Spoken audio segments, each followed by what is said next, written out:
me, and I will speak as quickly as I can so we can move on. So I wanted to start by apologizing for the upset and the confusion that I have caused the citizens of Bucks County and the hard-working employees of this county and my family and those who share my last name. Anyone who knows me knows that I care a lot about elections, and I have been involved in them all my life, virtually. And like all of you and all Americans, I want this election and every election to be fair, to be honest, to be just, and one we can have confidence in. I'm not going to hold things up when you talk. If you could just put them down for a minute, I'll be through this quickly. Last Thursday, when I spoke at the meeting that you're all here about, the passion in my heart got the best of me, and I apologize again for that. That was a hearing, and we were talking about provisional ballots. We were specifically talking about the fact that there were certain provisional ballots where a judge of elections did not sign and did not make sure that the voter signed on the outside envelope. To me, it was frustrating and unconscionable that we would have to take away somebody's vote, not because they made a mistake, but because of an employee, one of our members of one of the judges of elections didn't know what to do or forgot or made a mistake. That issue that I spoke on has now gone viral from my comments. It was genuinely not the best words. I would do it all again. I feel terrible about it. I should have been more clear. Please, I will be more clear in the future.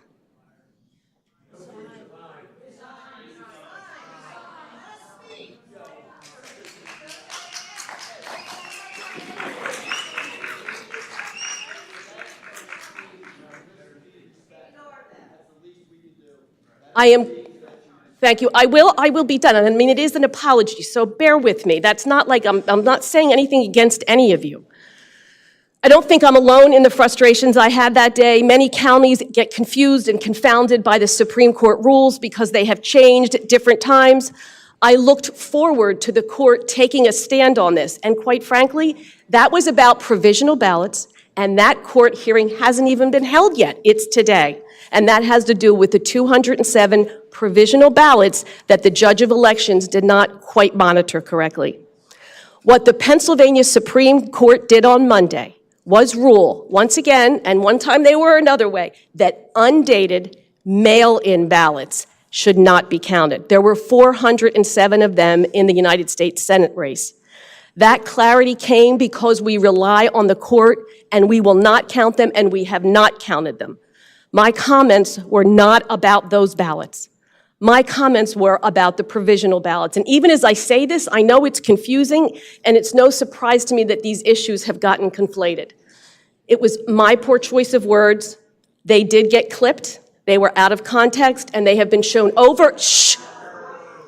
They have been shown over and over and over again on social media, national media, and I have literally been contacted by hundreds of people. And I'm being honest with you, all of them involved horrible, horrible expletives. Many involved threats, not just on my life, but on the people who work in this county. The things that were said to members of my family and people who don't even know me but share my last name are horrendous. We don't have to treat each other like that. It's heartbreaking. Some of the things that people invoked about my daughter who died were not fair. And we are not going to do that to you. So I just want to tell you, I have certainly heard from everyone. I apologize profusely to the employees of this county and to the people who were called in my name because all of that rage was directed at me. But I remind you all that we all say things that are out of turn. We all make mistakes. I made a mistake. And because I am an elected official, I am held to a far higher standard than everybody else. So to the citizens I serve, I apologize, and I will continue to work hard for you and endeavor to not make such a mistake again. I will also clarify one more thing. When I inartfully spoke and used the word precedent when I was talking about provisional ballots, I was referring to the United States Supreme Court and the precedent that has been lost on many issues, including Roe versus Wade.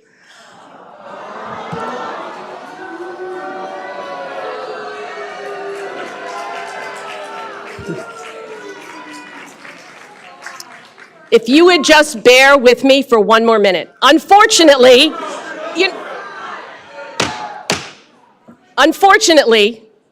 I took my frustration out on the Pennsylvania Supreme Court, many of whom are friends of mine and who I respect and whose decisions are complicated and difficult and important. We are all going to learn lessons from this new media landscape, and most of all, I am. I am a small fish in this big pond. I do not have a megaphone on Twitter or CNN, or I am not a Secretary of State. I don't run a presidential campaign. This is the only opportunity I have had to set the record straight.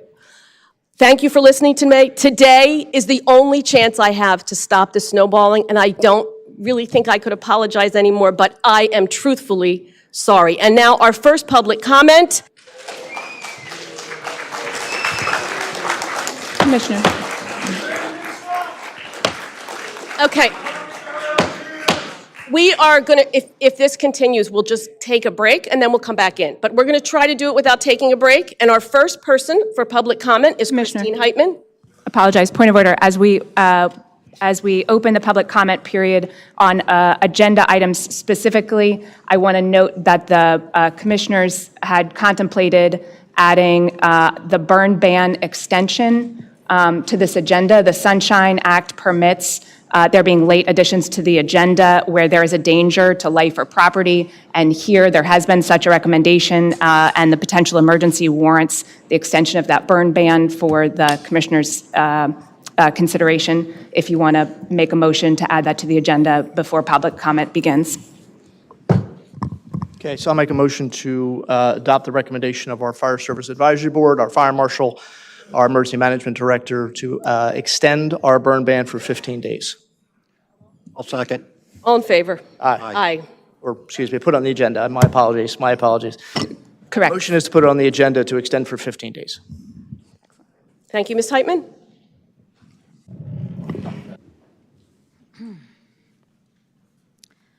Bob, remember that time when you didn't want me to speak and you told me that the site I just signed into went down? You weren't banking on me emailing that company and verifying that, in fact, it did not go down. There was no site outage that day. Slick moves like this is your MO. I look at Diane, and I look at you. Diane is emotional and out of control. Is there even a meeting where she isn't calling someone names? How many times did she say, asking questions is a threat to our democracy? I say, not asking questions is a threat to our democratic republic. It's Diane's big mouth that made you famous this weekend. I look at you and I look at her. You're a master politician. This is why you're her leader. She doesn't even compare to you. Last Thursday, when you were deciding that you should count illegal ballots, missing at least one signature, the attorney said over and over again that it is illegal to count these. Diane said, quote, "Precedent by a court doesn't matter anymore in this country, and people violate the laws anytime they want. So for me, if I violate this law, it's because I want a court to pay attention to me." You, being the slick politician you are, you didn't even say yes or nod your head.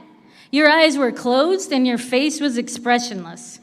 Bob, this was your opportunity to be a leader.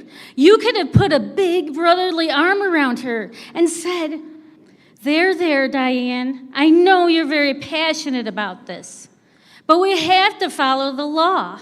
You could have done this, but oh no, what did you do? You voted to violate the law along with her.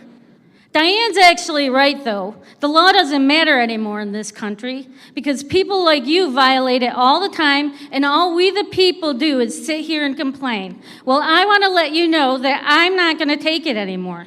I have decided to file a criminal complaint against both of you for breaking the following laws.